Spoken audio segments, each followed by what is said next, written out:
उत्तराखंड 21 बरस का हो चुका है। हमने हाल ही में उत्तराखंड का जन्मदिन भी मनाया है, लेकिन जो असल मुद्दे उत्तराखंड से जुड़े हैं, जिन मुद्दों को लेकर उत्तराखंड एक अलग राज्य के रूप में अस्तित्व में आया था, क्या वो राज्य के जो राज्य आंदोलनकारियों के सपने हैं वो पूरे हुए या नहीं हुए, कितने आगे हम उन सपनों को लेकर बढ़े हैं, और कैसे राजधानी का जो मुद्दा है, सबसे बड़ा मुद्दा है, उस मुद्दे को लेकर क्या कुछ लोगों की राय है। वो लोग जो गैरसैंण आंदोलन के स्तंभ के रूप में जाने जाते हैं। हमारे साथ दो ऐसी ही हस्तियां मौजूद हैं। प्रवीण काशी जी मौजूद हैं और शिरोमणि मनोज ध्यानी जी भी हमारे साथ मौजूद हैं। इनसे जानेंगे आखिर गैरसैंण के मुद्दे पर कहाँ तक आप लोगों का आंदोलन बढ़ा है और कहाँ तक राज्य सरकार ने अब तक की सरकारों ने कहाँ तक काम किया है। सर, सबसे पहले स्वागत है आपका डेली प्रेस न्यूज़ में। आपको भी धन्यवाद। गैरसैंण आंदोलन, सबसे पहला तो सवाल यही है, आंदोलन हुए हैं, राज्य का भी एक अलग आंदोलन हुआ है, अब आप लोगों की लड़ाई शुरू हुई है दोबारा से गैरसैंण आंदोलन को लेके, उसको किस तरीके से आप लोग आगे बढ़ा रहे हैं, और राजधानी हमें गैरसैंण मिली है ग्रीष्मकालीन के रूप में, उससे आप लोग कितना सहमत हैं? देखिए, सबसे पहले तो राज्य स्थापना दिवस की आपके दर्शकों को बधाई। राज्य जो है बड़े संघर्षों से बना है। राज्य जो है बहुत ही संघर्षों से बना है। शहादतें हुई, महिलाओं ने शहादतें दी। एक ऐसा राज्य, खूबसूरत राज्य, इसलिए हंसा देवी, बेलमती चौहान जैसे लोगों ने, जिन्होंने गोलियां खाई और तमाम बलिदान हुए, तब जाके ये राज्य बना है। उस राज्य का हम लोगों ने कल स्थापना दिवस मनाया। हमने नमन किया उन शहीदों को, उन संघर्ष करने वाले लोगों को। हमने कृतज्ञता व्यक्त की और उसके लिए एक दीपक जलाने की हमारी कोशिश की। हम लोग साथ के साथ एक सवाल खड़ा किए, ये राज्य जो 21 साल का बना है, उस 21 साल में क्या पाया इस राज्य ने? क्या ये जो पहाड़ की कल्पना थी, पहाड़ी राज्य की जो परिकल्पना थी कि यहाँ के बच्चे जो है प्लेन में जाते थे अपने काम को ढूंढने के लिए, रोजगार के लिए, वो रोजगार 21 साल बाद फिर मयस्सर नहीं हुआ। आज भी गांव के गांव खाली हो रहे हैं। 21 सालों में कहते हैं कि 35 लाख लोग जो है पहाड़ छोड़ के मैदानी इलाकों में आए। और दूसरी बात, जो बड़ी बात है, ये राज्य बनने के बाद तराई क्षेत्र में सरकार बैठ गई। इसको बैठ जाना था पहाड़ के बीच में, क्योंकि आप लखनऊ से उठ के देहरादून में बैठ गए, है ना। आप उत्तर प्रदेश के बॉर्डर पे ही बैठे हुए हैं, आपको पहाड़ में बैठना था। तो ये सरकार जो है खुद ही नहीं गई, जिसकी वजह से पलायन होता रहा, क्योंकि पहाड़ की नीतियाँ पहाड़ में बैठ के ही बनती। तो पहाड़ की नीतियाँ पहाड़ में बैठ के बनती हैं, और राजधानी अस्थायी राजधानी देहरादून को बनाया गया। आप लोग गैरसैंण को आंदोलन की बात करते हैं, गैरसैंण को राजधानी बनाने का मुद्दा है। किसी से बात हुई है अभी तक, जो जनप्रतिनिधि हैं, जो सरकार है, उनसे किस तरीके की कोई बातचीत हुई है कि आप लोग ये क्या कर रहे हैं? जब पहाड़ में राजधानी होनी चाहिए थी, आप लोग मैदान में क्यों बैठे हैं? बिल्कुल, बातचीत जो है, जब ये राज्य बना तो हमारे जो बड़े लोग हैं, जो बुजुर्ग लोग हैं, हमारे सीनियर्स जो एक्टिविस्ट हैं, तमाम लोगों ने उसी समय से इस वकालत को की। ये संघर्ष जो है ना, 2000 मतलब जब राज्य आंदोलन शुरू हुआ था, उसी समय राजधानी की बात कही गई। और राज्य की और राजधानी की लड़ाई जो है 2000 से राजधानी की लड़ाई लगातार चल रही कि आप पहाड़ में बैठो गैरसैंण में। हम भी उसी कड़ी में अगले हिस्से हैं, जो कि पिछले 4-5 साल से हम लोग भी इसी आवाज़ को जो और मजबूत कर रहे हैं कि आखिरकार जो है पहाड़ी राज्य कैसे बनेगा। उसमें सरकार को घेराव किया गया, अनशन के तरीके से, अहिंसक तरीके से आंदोलन हुए, मशाल जुलूस, चक्का जाम, जो भी तरीके होते लोकतांत्रिक तरीके सरकार को घेरने के, वो हम लोगों ने किया। उस प्रयास का परिणाम लेकिन क्या हुआ, वो जो है उन तमाम आंदोलनकारियों का, उन शहीदों का भी मजाक बनाया कि गैरसैंण को ग्रीष्मकालीन राजधानी बना के। गैरसैंण जो है उसको बनाया जाना था स्थायी राजधानी। एक राज्य में एक ही राजधानी होनी थी, क्योंकि कुमाऊं गढ़वाल के बीच में है, उत्तरकाशी और पिथौरागढ़ के बीच में है। वो वीरचंद सिंह गढ़वाली जी की कल्पना है, उन तमाम पहाड़ के शुभचिंतकों की कल्पना है। वो जो गैरसैंण है, वहाँ पे ये जो है उसका मखौल बनाया त्रिवेंद्र सिंह रावत जी की सरकार ने, उसे ग्रीष्मकालीन राजधानी बना के। एक छोटा सा राज्य जहाँ पे लोग रोजगार के लिए भटक रहे, डिग्री सर्टिफिकेट लेकर युवा जो है भटक रहे, वहाँ पे हमारे टैक्स के पैसे से दो राजधानी कह रही है। हमसे पहले तो कांग्रेस वालों ने राज किया, वो तो अभी तक इस मुद्दे पे आगे तक भी नहीं बढ़े थे। हमने ग्रीष्मकालीन तो बनाया है और हम आगे कर रहे हैं। आप उम्मीद करेंगे, 21 साल हो गए हैं, अब आगे क्या होगा, किस तरीके से आप उसको देखने आए? देखिए, मतलब ये पहला, मुझे लगता है, जहाँ तक मुझे पता है, ये पहला राज्य है देश का, इस संघ, भारत संघ का, जहाँ पे अभी भी राजधानी की लड़ाई हो रही है। पूरे देश में कोई ऐसा राज्य नहीं जहाँ पे राजधानी के लिए संघर्ष हो रहा होगा, है ना। ये अपने आप में हास्यास्पद भी है, एक आयरनी है। यहाँ पे हमारा ये कहना है कि तमाम जो हमारे मुखिया हुए इस राज्य के, उन लोगों का जिम्मेदारी था, है ना। हम पार्टी पक्ष की बात नहीं कर रहे, किसी ने यहाँ पे क्या राजनीति हो रही पिछले 21 साल से, कोई शिलान्यास कर रहा है, कोई बिल्डिंग बना रहा है, कोई कह रहा है कि हम पानी के लिए वाटर लिफ्ट कर रहे हैं, कोई कह रहा है कि हमने बोर्ड लगा दिया ग्रीष्मकालीन राजधानी का। आप जो है अगर इन्हीं की बात को देखें, जो वर्तमान सरकार है जो कह रही कि हमने ग्रीष्मकालीन बना दिया, एक ग्रीष्मकालीन राजधानी में भी कम से कम अपर सचिव लेवल का अधिकारी होता है, वहाँ पे गैरसैंण कैडर के कर्मचारी होते हैं। यहाँ पे देहरादून कैडर है, यहाँ पे कैडर गैरसैंण कैडर शुरू होना चाहिए। जितने भी कर्मचारियों की भर्ती हो वो उनके उसके ऊपर लिखा होना चाहिए गैरसैंण कैडर, वो नहीं है। आप चले जाएंगे वहाँ पे अपर सचिव तो छोड़ दीजिए, आपको एसडीएम नहीं मिलेगा, वहाँ कानूनगो नहीं मिलेगा। बच्चे अपने सर्टिफिकेट पे साइन कराने के लिए कानूनगो को ढूंढ रहे होते हैं, वहाँ पे सड़क नहीं मिलेगी आपको, वहाँ पे हॉस्पिटल में डॉक्टर नहीं मिलेगा। वहाँ का जो हॉस्पिटल है वो रेफ़र सेंटर बना हुआ है, वहाँ से लोग रेफ़र होके आते हैं कहाँ पे, श्रीनगर, फिर श्रीनगर से आते हैं देहरादून या फिर ऋषिकेश एम्स में। तो ये जो राज्य की परिकल्पना थी वो जो है ना, इस राज्य की परिकल्पना नहीं की थी शहीदों ने, आंदोलनकारियों ने। सर, शिरोमणि मनोज झा जी भी हमारे साथ मौजूद है। सर, इस राज्य की कल्पना नहीं की, 21 साल बाद भी राजधानी की हम लड़ाई लड़ रहे हैं, क्यों कहाँ रह गए? आपने तो राज्य आंदोलन में गोलियां दिखाई, राज्य आंदोलन में सक्रिय रहे हैं, क्यों कहाँ रह गए? सबसे पहले तो कल ही हमने राज्य स्थापना दिवस मनाया, 21,000 दिए हमने जलाए हैं। और इतिश्री होती थी उससे पहले के सचिवालय में, राजभवन में 4 लड़ियाँ टांग दी जाती थी और राज्य स्थापना दिवस हो जाता था। और एक रैपिड परेड पुलिस लाइन में आयोजित होती थी, यही मतलब इतना सिमट कर रहता था। पहली बार उत्तराखंड के समस्त जो जन स्वरोकारों की लड़ाई लड़ने वाले लोग हैं, जिसमें आंदोलनकारी भी हैं, समाज सेवी भी हैं, आंगनवाड़ी से जुड़े हुए महिलाएं हैं, बेरोजगार हैं, दाई माता हैं, युवा हैं, सब ने मिलकर 21,000 दिए परेड ग्राउंड में जलाए। उसके जलाने के पीछे, दीपदान के पीछे, दीप प्रज्वलन के पीछे मंशा ये है कि उत्तराखंड राज्य संघर्ष से बनाया, संघर्ष से प्राप्त हुआ, लोगों के द्वारा बनाया गया आंदोलन से बना हुआ राज्य है।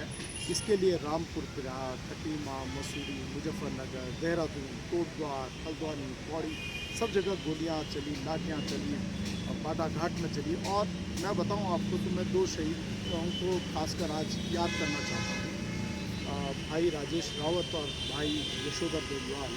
ये दोनों आंदोलनकारी आज के दिन 10 नवंबर को श्रीरन टापू में शहीद हुए थे, जहाँ से हम आंदोलनकारी भी प्रताड़ित हुए थे और सहारनपुर जेल ले जाए गए थे 1995 में। तो आज 2 आंदोलनकारी शहीद हुए, तो उनके आत्माएं अगर आज पूछ रही होंगी, और बाकी सभी आंदोलनकारियों की जो शहीद हुए हैं उनकी आत्मा पूछ रही होगी कि हम जो शहादत दे रहे थे वो किसके लिए दे रहे थे।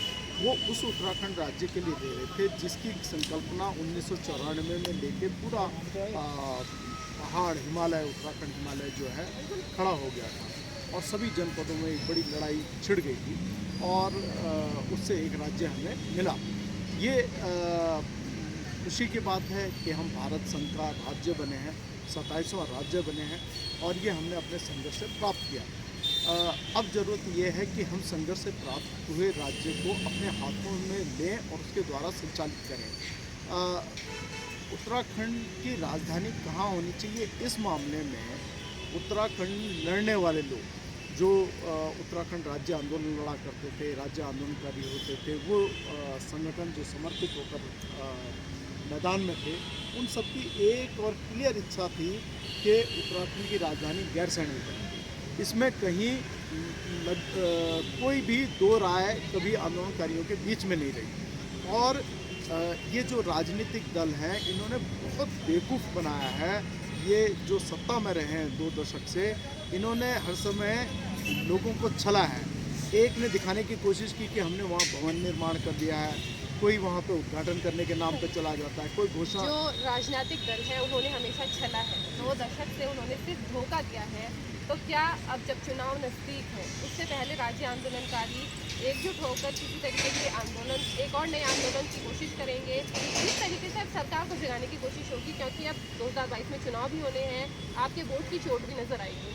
देखिए, मैं राज्य आंदोलनकारियों के विषय में, क्योंकि मैंने तो खुद गोलियां खाई हैं, जेलों में रहा हूं, संगठन भी संचालित किए हैं, राज्य आंदोलनकारियों के बीच में मैं एक बात रखता हूं, मैं आपके चैनल के माध्यम से स्पष्ट कर देना चाहता हूं कहीं ऐसा नहीं होता कि गोलियां खाई जाएं, मातृशक्ति प्रताड़ित हो और हम 6-6 साल तक संघर्ष करें, कर्मचारी अपना कार्य बहिष्कार करके एक राज्य बनाएं और फिर उस राज्य के ऊपर कुछ लोगों को बिठा दें और उनके आगे भिक्षुक बनकर खड़े हो जाएं कि हमें याचक की भूमिका के हमारा चिन्हीकरण कर दो, हमारा पेंशन बढ़ा दो। ये आंदोलनकारी नहीं हो सकता। आंदोलनकारी जिसने राज्य प्राप्त किया है, संघर्ष किया, वो उस राज्य के लिए प्रतिबद्ध होकर लड़ता रहेगा जब तक उसकी अवधारणा के सवाल पूर्ण नहीं होंगे। तो राज्य आंदोलनकारियों को मेरा ये संदेश देने का है कि जो भटकाव 2 दशक के बीच उनके भीतर आया है उससे बाहर निकलें और उत्तराखंड राज्य अवधारणा के जो छूटे हुए प्रश्न हैं सबको हल कराना बहुत ज़रूरी है। यहाँ पर्वतीय कृषि नीति का सवाल है। जो पर्वतीय कृषि नीति आज देहरादून में आके सिमटी हुई है। पलायन आयोग देहरादून में आके सिमट जाता है। तमाम जितनी योजनाएं हैं देहरादून में आके सिमट जाती हैं। इससे बेहतर तो हमारे को लखनऊ में कोई दिक्कत नहीं थी। लखनऊ के फैसले इस प्रकार के हुआ करते थे कि पानी अगर प्यास बुझाना है और कुएं, उसके लिए कुओं की योजना होती थी तो पहाड़ों में भी कुएं लगा दो, इस तरीके की योजना होती थी। देहरादून में बैठ के भी यही हो रहा है और यही कारण है कि आज जैसे कि परवीन भाई पहले बता रहे थे कि चिकित्सा का स्तर देखिए। आप आए दिन ये समाचार पढ़ रहे हैं कि प्रसव जो है महिलाओं का मैदान में हो जा रहा है और रेफरेंस हो रहा है। कोई वहाँ ना इक्विपमेंट, अगर इक्विपमेंट्स हैं तो डॉक्टर नहीं है। ऐसे ही स्कूलों के हाल हैं। स्कूल है तो अगर भवन है तो छात्र और शिक्षक नदारक नहीं है, वो नदारद हैं। अगर शिक्षक हैं तो छात्र नहीं है, छात्र हैं तो शिक्षक नहीं है। मतलब एक अटपटा सा हिसाब किताब है। परिवहन का आप देख लीजिए, परिवहन चरमराया हुआ है। अगर पहाड़ में कुमाऊं में कुमाऊं मोटर ऑपरेटर्स यूनियन ना हो, गढ़वाल में गढ़वाल मोटर ऑपरेटर्स यूनियन ना हो, टिहरी में TGMOU ना हो, चक्राता में चक्राता की प्राइवेट बसेस ना चलती हो और महिंद्रा जीप वगैरह चलना ना बंद हो, तो बिल्कुल सरकारी परिवहन बिल्कुल ध्वस्त है, चरमराया हुआ है। लोगों को वहाँ गाड़ियाँ नहीं मिलती एक जगह से दूसरी जगह। और हमारे जो सिस्टर स्टेट हैं बगल में हिमाचल, आप वहाँ जाइए तो आपको 2 बजे रात को भी गाड़ी मिलेगी। तो उत्तराखंड में जिस तरीके की व्यवस्थाएं यहाँ के लोगों ने निर्मित की है, यहाँ देहरादून में, लखनऊ से आके देहरादून में बैठकर, उस तरीके से राज्य नहीं चल सकता। राज्य की राजधानी अंतोतगत्वा गैरसैंण में ही जानी चाहिए और गैरसैंण ही जाएगी। और जो लोग ये बोला करते थे कि ग्रीष्म, हमने संघर्ष किया, परवीन भाई अनशन पर बैठे रहे, अभी पिछले कुछ दिनों में जेल में उन्होंने अनशन किया, हम लोग 550 दिन से ऊपर यहाँ देहरादून में बैठे रहे, हमने 2002 से छात्र या संकल्प यात्राएं वगैरह गैरसैंण के लिए निकालते रहे। तो ये राजनीतिक व्यवस्था तो बदलनी है ही, एन केन प्रकरण। लेकिन सबसे एक सुखद पहलू यह है कि आज का युवा उसको आत्मसात करने लग गया है, विचारधारा को। क्योंकि राजनीतिक दलों का एक बहुत सोची समझी षड्यंत्र और साजिश थी कि किसी तरीके से उत्तराखंड के आंदोलन के संघर्ष को भुला दिया जाए, लोग भूल जाएं, 2 दशक में भूल जाएं। लेकिन ऐसा नहीं हुआ। ये देवभूमि है, देवभूमि के भीतर जो एक देव तत्व आता है, चाहे हमारे केदारनाथ जी हों, बद्रीनाथ जी हों, गंगोत्री, यमुनोत्री, हेमकुंड साहब, पिरानकलियर, जब पूरे एक देवत्व का भाव आता है यहाँ पे। और यहाँ के लोगों के अंदर उनका कलमश नहीं है, मतलब उनका मन जो है मलिन नहीं है और बड़ा साफ सुथरा रहता है। तो अंतोतगत्वा हमारे युवाओं ने इस बात को गांठ बांध लिया है कि हम उत्तराखंड की राजधानी गैरसैंण बनाएंगे। और ये युवा साथ हैं जी, डेली देहरादून आना जाना भी आप लोगों का हो रहा है। क्या कहीं नए आंदोलन को आप लोग भार देने की तैयारी में हैं या कोई ऐसी रणनीति बनाई जा रही है जिसको लेकर गैरसैंण का जो मुद्दा है वो सरकार के कानों तक पहुँचे? नहीं, सरकार तो प्रेशर में है। जो सरकार बोल रही थी कि ग्रीष्मकालीन राजधानी बनाएंगे, वो शीतकालीन में भी सत्र कराने जा रही है सरकार, क्योंकि जानती है कि बिना इस बार की रैतिक परेड जो है मुख्यमंत्री ने गैरसैंण में ली है। तो सरकार तो दबाव में है। सरकार अगर दबाव में नहीं होती, लेकिन ये चुनावी ढकोसला है, हम ये भी जानते हैं। हम इस ढकोसले में नहीं आने वाले। हम जनता को कहेंगे कि ये शीतकालीन सत्र में आप पूर्णकालिक राजधानी घोषित करें और वहाँ हमारा DGP यहाँ बैठ के तनख्वाह क्यों ले? उत्तराखंड का DGP गैरसैंण बैठे, यहाँ का जो मुख्य सचिव है वो गैरसैंण बैठे, जो यहाँ के कर्मी हैं वहाँ बैठकर तनख्वाह लें और वो योजनाएं बनाएं।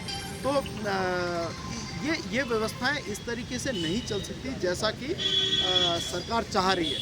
ये बदलना पड़ेगा और ये बदल के जिस तरीके से संघर्ष से हमने राज्य प्राप्त किया है तो ये प्रश्न भी हम जीतेंगे। और इसमें कोई छुपाव नहीं है कि हम तो रोजाना बोल रहे हैं कि आप गैरसैंण राजधानी बननी चाहिए, प्रत्येक दिन बोलते हैं, सपना भी वही देखते हैं, खाते पीते सोते जागते यही रट लगा के रखते हैं। अब ये आंदोलन समझ लो, रणनीति समझ लीजिए, जो मर्जी समझ लीजिए, लेकिन हम गैरसैंण के लिए समर्पित हैं। हम गैरसैंण को राजधानी बनाए बगैर, जैसे कि उन्होंने कहा कि भारत में इकलौता राज्य है जहाँ एक राजधानी की लड़ाई चल रही है, बाकी किसी राज्य के भीतर राजधानी की लड़ाई नहीं चल रही है। और वो उसका कारण है कि यहाँ के जो निकम्मे सपूत हैं लेकिन निकम्मे हैं, तो उनको हम भेज रहे हैं। वो बार बार एक दल से दूसरे दल में चले जाते हैं और बार बार सत्ता में की मलाई चखना चाहते हैं। ये नहीं चल सकता। उत्तराखंड के भीतर आपको उत्तराखंड की जनता के लिए काम करना पड़ेगा, उनके प्रति समर्पित भाव से होना पड़ेगा। बेरोजगारी मिटनी चाहिए, हमारे खेत खलिहान हरे भरे होने चाहिए। वो 4000 जो भूतहा गांव हो चुके हैं वो बिल्कुल हरित गांव में तब्दील हो जाने चाहिए। ये करना पड़ेगा इस सरकार को। ये सरकार हो चाहे वो सरकार, आना पड़ेगा, नहीं तो इनके लिए बाहर का रास्ता तैयार हमें करना ही पड़ेगा। उसे आंदोलन कहिए, रणनीति कहिए, जो मर्जी नाम दे दीजिए, लेकिन ये तैयारी की जाएगी और ये बोला जाएगा जनता के सामने। इनके सामने बोलते हैं, हम सबके सामने, आपके सामने बोल रहे हैं। हम तो चाह रहे हैं, और आपका तो नाम भी बहुत अच्छा है, ट्रुथ न्यूज़, तो आप सच्चाई को बिल्कुल बिना एडिटिंग के इसको दिखाइएगा जो भी हम बोल रहे हैं। और हम वास्तव में नहीं चाहते कि इस तरीके के निकम्मे लोग हमारी विधानसभाओं को भीतर आएँ। क्रिमिनल्स हमारे उत्तराखंड की विधानसभाओं के भीतर नहीं जाने चाहिए, अपराधी किस्म के लोग। ये विधानसभा जैसे यहाँ उत्तराखंड एक सौम्य प्रदेश जिस तरह है, जिस तरह गंगा जी की एक एक बूंद निर्मल और पवित्र रहती है, उस तरीके से उत्तराखंड की विधानसभा में विचारधारा और उनके प्रतिनिधित्व निर्मल स्वरूप के होने चाहिए। ये हमारी कोशिश रहेगी और मुझे लगता है कि महाप्रभु जरूर हमारे को ये ताकत दे रहे हैं, इसीलिए हम यहाँ पे इतना कर भी पा रहे हैं। उत्तराखंड है, उत्तराखंड की बात होनी चाहिए। उत्तराखंड जिन सपनों को लेकर अलग राज्य बनाया गया, वो सपने पूरे होने चाहिए। और गैरसैंण को स्थायी राजधानी बनाए बिना आंदोलनकारी किसी भी तरीके से चैन नहीं लेंगे, ये इन लोगों ने साफ कर दिया है। और तमाम मुद्दे जो हैं आंदोलनकारियों से जुड़े, राज्य से जुड़े, उन सपनों को लेकर आगे भी आंदोलन लड़ा जाएगा, ये कहना है प्रवीण काशी जी का। और हमारे साथ जो मौजूद थे शिरोमणि मनोज ध्यानी जी का। आप देखते रहिए डेली ट्रुथ न्यूज़, क्योंकि हम दिखाते हैं आपको सिर्फ सच।